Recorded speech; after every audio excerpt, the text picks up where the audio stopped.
paródia. Não é uma paródia, mas tipo, é uma piada. Uma mini piada.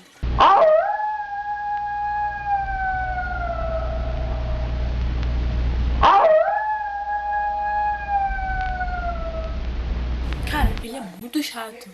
Ele parece mais um piloto de bosta, não vai?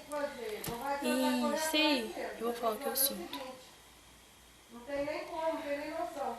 Ai. Não pode, vai ser. Não vai com dinheiro. Não. É o caçula. Consegue tudo. Eu não tenho paciência. Entenderam agora?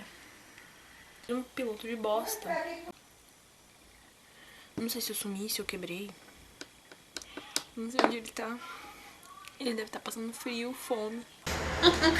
Coitado, eu gosto de matar ele todo dia. Não ouvi direito.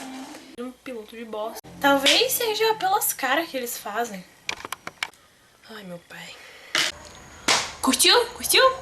Vai ver se eu tô online.